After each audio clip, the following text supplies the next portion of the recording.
we good? Okay, so just as a recap, we took a look at a few pieces to kind of get a sense of how to develop a sensibility or an awareness of certain kinds of details, specific details, right?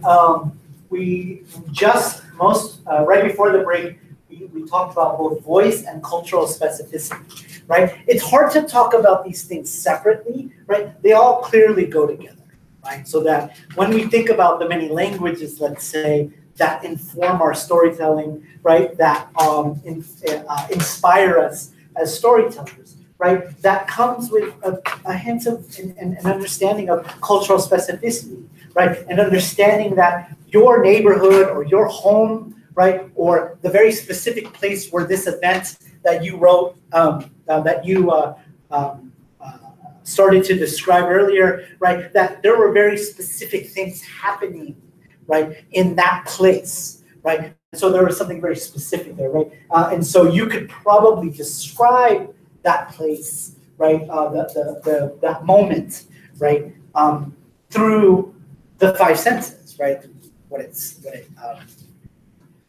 What you saw, what you heard, what taste, right, smell, right, touch, right? Maybe not all of them. You won't use all of them in your piece of writing, but the goal is to explore the embodiment of that story, right? This is what Elena Medea Viramontes talks about as writing very sensually, right? Meaning writing through the senses, right? Writing an embodied experience, right? So if you read Elena Maria Viramontes' stories, it feels and smells and tastes hella like East LA. Right? I just talk like I was from the Bay Area, talk about East LA, right? But I'm not, I'm from San Diego, right? So, but it really feels like East LA. She's really, really attuned to how to tell the story about that particular community, right? What I often tell folks that I build with and that I talk to in students that I talk to when I talk about writing and I talk about my own writing, right, is that it is very clear that I am, one, a kid of immigrants, but I grew up in a multicultural, multiracial neighborhood, but also that I am West Coast forever until I die, right? So like that's very clear in my writing, right? Like my slang, the way that I put together sentences and things like that, right? That's all very clear, right? So cultural specificity and voice are certainly interrelated, right? These next two pieces that I want to take a look at will be a little shorter, so that we can start writing and talking. Another one? We can start writing and kind of talking through what we have the seeds of, right, from the early writing exercise, right? Our audience and framework, right? And so let's first talk about audience. Audience, right? Or reader, right? Who is it that you think Marlon Esguerra is telling a story for?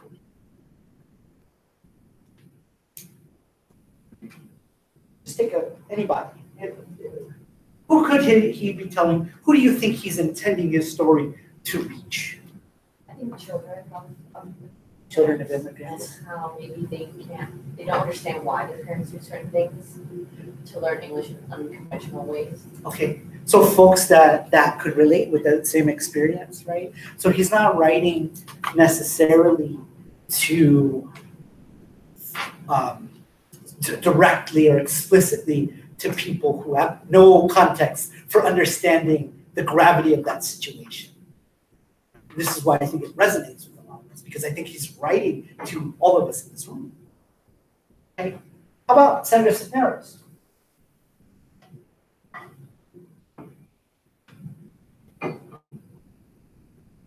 Was that Chicanas in particular, right? Folks growing up as women identified in a Mexican household, right? Okay. I guess you could say in the U.S., right? I mean, the book is based in the U.S. We don't know that from the piece, but she's specifically reaching out. That's why it resonates, I'm assuming, right, with with a lot of those of you who identify as Mexicano or Chicana in the room, right? Okay, so audience is a really, really interesting tool that we can use as writers, right? What I've come to understand teaching English for quite a while, or writing composition, right, is that we haven't been taught to think about who our audience is, right? The way that we encounter and approach our English writing, right, or our English classes, or any classes, right, is that the audience is the professor, right?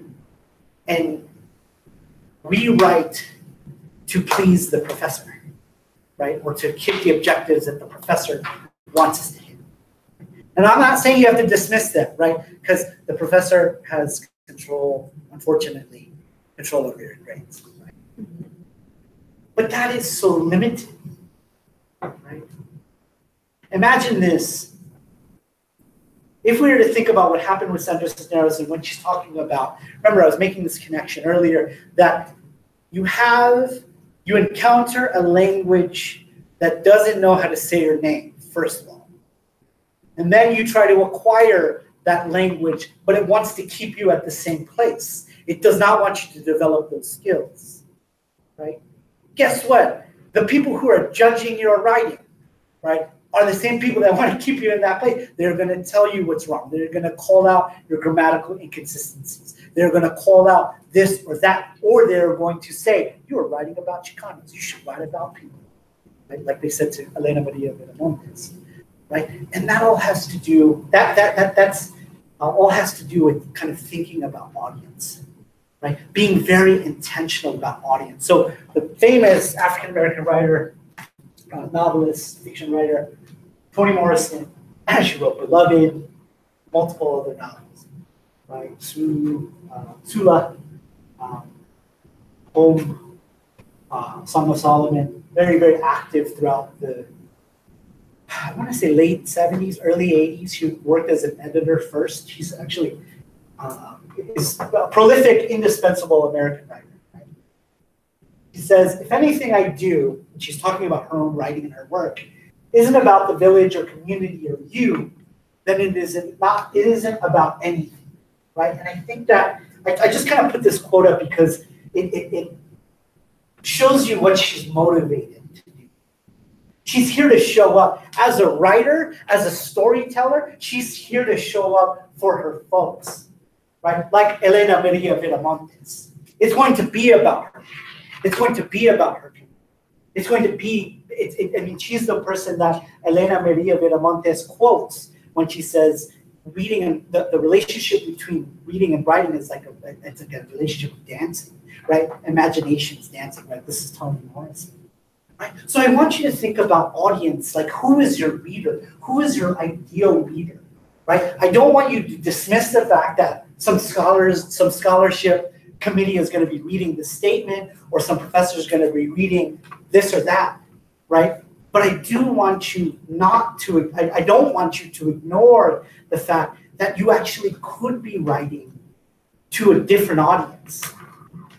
So Elena Maria Viramontes was writing to folks in East LA, right? But her white professor did not understand that and therefore dismissed it, right? But she continued to explain, or not even explain, she continued to describe and embody the community that she was writing about. So much so that she's a successful writer, professor, right? And she's being very culturally specific. So who is the audience, right? Who do you write to, right? Who is it specifically, right? Is there one person, right? I want you to really think about that, right? Is there one person who, let's say that you can credit one person, right, or one small subset of people, right, for you being here today, pursuing graduate school, knowing full well, right, that folks like you are not pursuing graduate school in super high numbers. Right? This is why they have programs like this, right? Knowing that, right, knowing that you have a family or a community or some loved ones, maybe this is not to deny that you didn't work hard on your own, but you had folks show up for you in some way, right? You had folks have your back, right?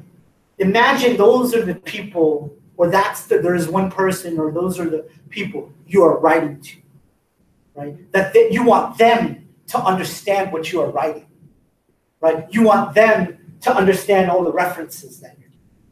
You want them to connect to the nuances, right, of your piece, right, of your story, so that when you say your name was mispronounced and it sounded like 10 syllables hitting the roof of your mouth, that other immigrant kids or children of immigrants understand and connect with, right? So you're writing specifically to those people, right? And I think what's tricky is, again, we get taught in academia to acquire this very specialized language, right? That if we were to write about what we do at school to our families, often we feel get misunderstood again, right? Because we're using a language that they haven't been trained in, right? It doesn't mean we're smarter. It doesn't mean we're more advanced. None of that shit, right? It just means that we've learned another language and we happen to be communicating with them and it's not coming across. So how do you bridge that, right? So for example, I'll give you an example, right? So when I think about voice, I think about, for every single piece that I write, whether it's a poem, an essay, a research article, whatever, a short story or whatever, everything that I write, right? I think about the one or very specific person that I am addressing, right? So imagine that I wanted to write a piece about masculinity and patriarchy and race, right? And gender and violence, right? And domestic violence and things like that, right? To my nephew, right? Imagine that I've gone and I have 5 degrees, right? I have a degree in ethnic studies, right? And if you've read some ethnic studies scholarship, the shit is hard to read, right?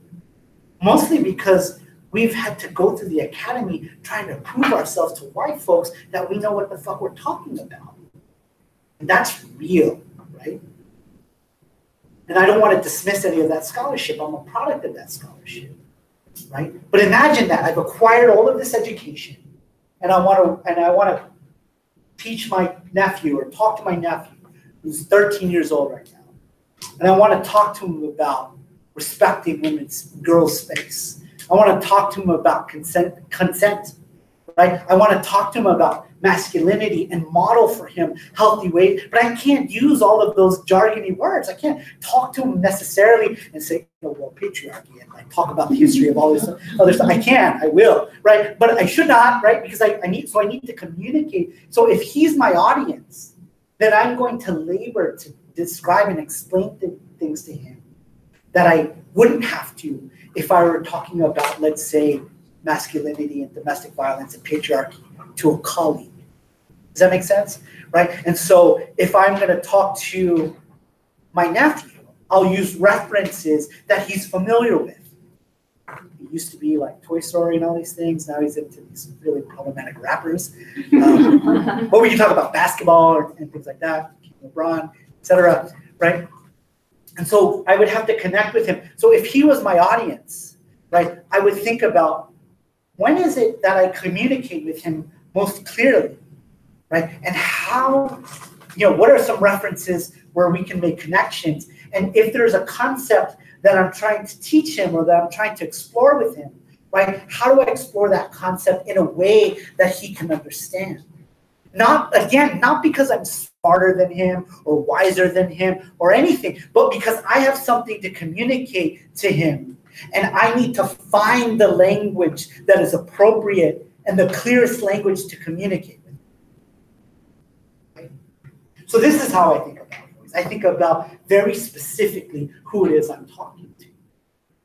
Right? If I'm in a room full of academics, right, and I know that I'm being judged in a certain way and I'm about to try to get a job or get a grant or something like that, I have to switch up the way what my voice kind of sounds like, what I look like, right? How I show up, right? It doesn't mean that I dismiss who I am and my history and kind of all those things, right? But I know that there are certain tools that I need to use in order to communicate with those folks, right? And so it varies from piece to piece. But you know, the thing about audience is that it's a very political tool, right? Because for so long, right? For so long, folks, and I'll talk about the context of literature, right? For so long, right? Folks of color were not the audience for literature. For so long. This is why when you have a writer of color coming out and writing about Chicanos in East LA, the reader's like, yo, you're not writing about humans. Until we built a readership around folks, a literacy around folks who wanted to see stories about their communities. Maybe we didn't grow up in East LA. Maybe we grew up in Anaheim or we grew up in some other barrio and we can connect, right? But voice, you know, really thinking, being very intentional about voice, that like maybe you're not, I think sometimes what I do is I write direct letters to the people and then I try to take that, take out the any kind of reference or any evidence that it was an actual letter, right? Because that's the way I know how to be intimate, right? That's the way I know how to make decisions, right? But maybe even on a simple level, when you think about voice, right? Think about how you would tell your story, right? And the person who would read it, would they get it? Would they understand what you were saying? What's the level of intimacy there? How much are you letting that person in? Because imagine if you don't make that decision. You might not make a decision and you write to the default that someone who is going to judge you and judge your English and judge your storytelling skills is going to read your story. How fucked up is that of a process to start with? No wonder we have writing anxiety. No wonder it's hard to sit down and write because we already know, oh shit, this is going to be garbage. No one is going to understand me, right? But if we start from that place, be like, I'm going to be intentional. I'm going to write to my folks. I'm going to write to these people. I'm going to write to these youth. I'm going to write to my future clients. I'm going to, whoever it is, like one of my grad statements I wrote to my niece, or no, to my cousin who wanted to study creative writing, but she's in the Philippines. She was super poor, right? And when I went in to study creative writing, I wrote to her. I wrote about all the contradictions of what that meant, why our life circumstances might have been different, and what I could do with that privilege. And I could be honest, and I chose the vocabulary that was all affected and informed by who I chose as my audience. Right? So think about that. Think about who you show up for. When you are here in this room, when you go on to that first day of graduate school, right? Who is it you are there for? Yes, you, but who else? Right? And those are some people you could write to. Right? Those are some folks you could write directly to. Audience. And then lastly, I want to talk about framework, right? So we have voice, right? Cultural specificity and audience. All of those are intertwined. Right? Because the voice you decide to use, what is your most effective communicating voice, right, will be dependent on who your audience is. And the kinds of specifics, the cultural specifics, or the details that you include also are affected by who your audience is, right? So all of those things are related. Now, you can go on and tell a story like that, but I think with something like a scholarship statement or like a research paper, we need a framework, right? We need like an angle or a lens. Right? And I want to share this one quickly, and then I want to tell a story, and then we'll get to some writing. Right? So I'm going to share a poem by this African-American writer named Ross Gay called A Small Needful Fact. Right? It's a super short poem, right? And it's about this dude, Eric Garner. Does that name ring a bell? Yeah. So Eric Garner, can someone tell me who Eric Garner was? You said yeah. Yeah, so he was party, I think by children, they were like, children, I'm sure. And he wasn't doing anything. Right. So during the I say it happened in September of I want to say 2014. We know kind of if I say Ferguson, we're very familiar with Ferguson, right? What happened to Mike Brown, right? Well, Eric Garner was another black man in his 40s. Father, he was peddling cigarettes outside of a liquor store, right? And the NYPD came up. They were telling him to stop. He wasn't doing anything. You can see you shouldn't see the video. It's traumatizing. But he was basically put in a chokehold by a police officer. He kept saying, "I can't breathe. I can't breathe," and then he ended up dying, right? So this is yet another part of that wave of anti-black violence that kind of became more and more aware as the Black Lives Matter movement grew, right? Which we've seen as probably one of the most important social movements that we've seen in decades, right? And so Ross Gay writes about Eric Garner, and he writes about, he wants to tell the story a little bit about Eric Garner, right? And so it's important to know that detail that, you know, he said, "I can't breathe, right? And so this is simply, this is not necessarily anything I want you to necessarily write about. First, it's a poem, but I want you to show you how a framework or an angle can change the gravity of the story, right? Can change the impact of the story. So imagine this: he could write a straight up story about what happened to Eric Garner, but look at how he tells the story of Eric Garner. A small needful fact, Ross Gay.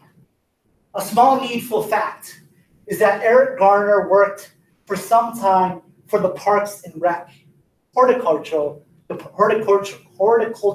department, which means perhaps that with his very large hands, perhaps in all likelihood, he put gently into the earth some plants which most likely, some of them in all likelihood, continue to grow, continue to do what such plants do, like house and feed small and necessary creatures, like being pleasant to touch and smell, like converting sunlight into food, like making it easier for us to breathe.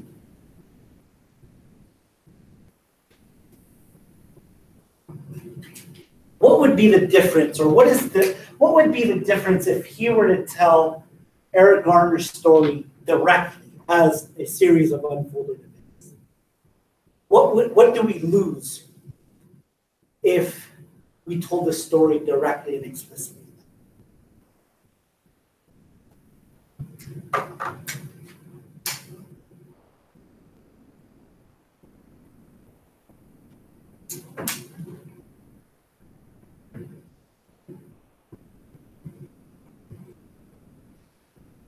Okay, let me flip the question. How is he telling the story of Eric Garner? Through what? How is he talking about Eric Garner? Yeah. Through his job, right? He doesn't talk about the event. But if we know the event, then this has much more impact. Talks about perhaps the specifics of what he would do at that job. And then he gives us that line, making it easier for us to breathe. Right? So you have this event, right? You have this this political moment, right? That many people in the United States know, right? What happened to Eric Garner, the event of his murder, right? And Ross Gay wants to look at that, right? He wants us to explore that story, but he has a different angle. He's going to talk about something else, but it's still going to be about that. Does that make sense? Right? So he has an angle, a lens to go through that. Right? So there's a consistent theme that when we think about a framework, we think about a consistent theme or a thread that we use in order to tell a story. So I'm going to ask you to talk through your stories a little bit with each other in pairs for about 10 minutes, right? So 5 minutes. And then we'll start writing, and then you can ask questions. There'll be a little bit of a guided writing time. But I will tell you one quick story as a model for how I got to where I got as a PhD. I got a dual PhD, but I rep ethnic studies more because my heart is in ethnic studies. Right? Okay, so I'll tell a story. I'm just going to freestyle this, right? So just to kind of get you to maybe model for you how to maybe think about this particular moment or this particular story. Right? Okay, so and often I get too detailed, right? So I'm going to cut myself off. Right? So I'm 16 years old. Not 16 right now. Right? I'm 16 years old, and we're in a suburb near the Pacific Ocean called Encinitas, right north of the city of San Diego, right? So we are at a taco shop right on Coast Highway, right, in Encinitas, and I am with my homie, let's say his name, my homie JD, and my cousin Des, right? And so we're with a group of my cousins and homies, and we're eating burritos and delicious Mexican food in San Diego, right, in Encinitas. And so we split off. We're done eating. We split off. It's about 9 p.m. We split off. We walk down. We're walking down Coast Highway. Me, my homie JD, and my cousin Des. So we're walking up. This young Latino cat, most likely Mexican cat, rolls up on us in all black, and he comes up and he's like, "Where are you from?" And I'm like, "Fuck," right? And we are, growing up, I knew that it was very common experience. "Where are you from?" And my friend, I don't know why, was Oceanside. So he represents. I was like, "Fuck, why did you do that?" He goes, "Oceanside," and then the dude says, "Fuck Oceanside," and then he reps his body, right? He reps his head. I'm like, "Oh shit." So I was ready, young, brown, 16 years old. I knew no better. I was like, we're gonna jump this dude. We're gonna jump this dude. That's what's gonna happen. And then he pulls up his shirt and he has a gun. I'm like, oh shit. And he go, "We're good." I'm like, "No, we're cool. We're good. We just ate some burritos. We're just trying to go home." He's like, "Fuck Oceanside." He's repping his set. And then he walks away. I'm like, fuck, that was a close one. And then his homies drive by, right? And they just start shooting, right? And we're like, oh shit. And so we run to the store, run to the closest store, right? And then they call the cops. We don't want to call the cops. We don't want to fuck with the police, right? So they call the cops, and then they get our information, then it's done. Right? A few weeks later, we get called to my cousin's house. First of all, in that moment, I'm super traumatized, but I'm also like, why did that happen? This is fucked up, right? None of us did anything to each other, and that just happened. What is that? Why did that happen? Right now I'm 16. I don't have quite a social consciousness yet, right? But I know that that's a fucked up situation where nothing was provoked in any way in order for that potential tragic situation to kind of have erupted. I get to my cousin's house. The cops are there. Or some kind of detective is investigating what happened. So we're describing what happened. We're describing. And the cop talks to my auntie, my uncle, and my parents. It's like, well, it may have also been because the way that they were dressed, like me, my home, and my cousins. Like, that's fucked up, right? So I knew that situation was fucked up, and I knew that situation was like, okay, so there's no, like, all of the fault is being blamed on them for shooting, right, and us for dressing the way. So we brought it on ourselves, right? And so I was like, okay, so that's doesn't sit well with me. So I'm asking that question. Weeks later, right, and I'm a schoolboy, right? I'm getting like decent grades, and I think I'm going to college. Maybe, I'm not sure, right? Weeks later, I get called out of my AP European government. Super problematic, awful class. Right? I get called out because the detectives are in the main office. They come through, they say, hey, you were involved in the shooting. We need you to identify the shooter. I'm like, I don't know, it was dark, right? There's not a lot of street lights. What? And so what they do is they pull out a binder, right? And we flip through this binder. It's like it's a photo album of all these young Latino registered gangsters. Right? And I'd heard about this, right? Because a lot of my brother's homies were involved in gangs, right? I said, oh shit, all of these young brown men were profiled, right? And they're like surveilling. And I was like, this is fucked up. This is a fucked up situation. The whole shooting part was messed up, right? But there was a conflict there where there should have been no conflict, right? The whole comment about we were dressed the wrong way in the wrong neighborhood was fucked up, right? And this, especially this monitoring and surveilling of brown communities and barrios is really fucked up, right? And so from that particular moment, I could see myself knowing that I wanted to work with youth, right? And that taught me so much about a structure and a system that was set up not only to kind of see folks fail under the power structure, right, but that was set up to affect our communities where we weren't treating each other right, where we weren't collaborating or working together to better our conditions, right, that we were all growing up poor and hungry, and we were all protecting our territory for some reason, right? But that was linked to a larger structure that was set up in that way. I did not have the vocabulary for that. I didn't have the analysis for that, but I knew that was the seed of the moment where I started to ask the right questions. Where I started to ask the right questions where, hey, I'm in a sociology class and we're studying gangs. And it seems like you're saying these gangsters are bad folks. It's like, these are my cousins. These are my homies, right? This is the neighborhood, right? How can these be bad people?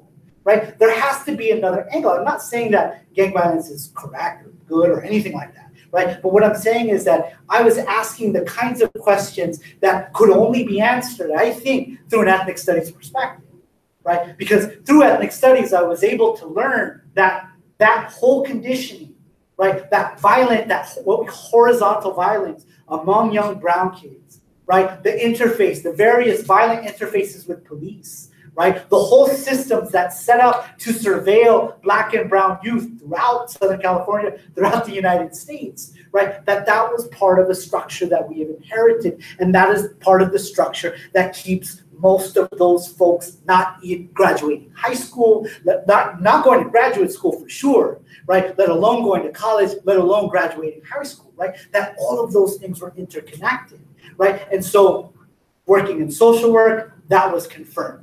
Right, that there was a system in place where we couldn't protect the vulnerable.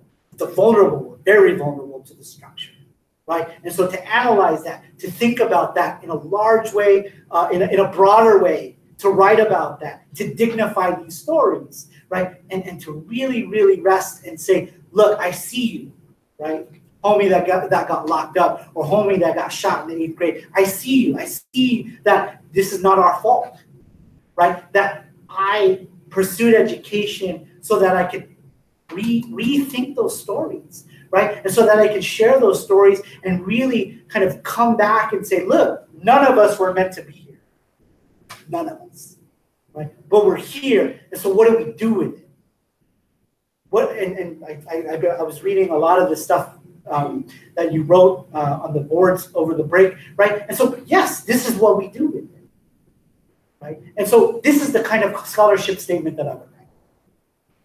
That I would write about that moment very, very descriptively. Say, this is what happened. This is what I was feeling. I didn't quite know, but this is why I'm here now. I don't quite know how to solve that necessarily, but this is what I know now. And this is why I'm here now. This is why I'm pursuing education. It's very personal. It's very political. It goes deep within my personal history, right? And so I want you to think about that. And so, and it doesn't have to be a tragic moment necessarily. Some of you shared beautiful moments with your children or with other family members, or you saw things happen to your parents, things like Marlon Esguerra's moment, or Sandra Cisneros talking about her name and the women in her family. So if you want to rethink the moment that you took notes on, by any means do it. But for the sake of the exercise, right, what I want you to do is I want you to turn to your partner. I'm going to time you for 5 minutes. I want your partner to take notes as they're listening to you.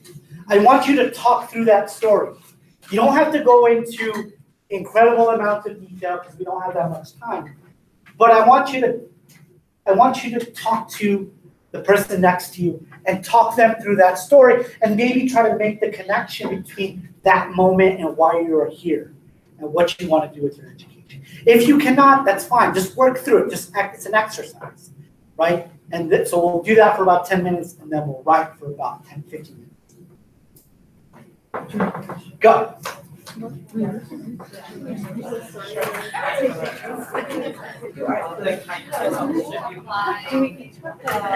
You each have 5 minutes. I will put a timer on.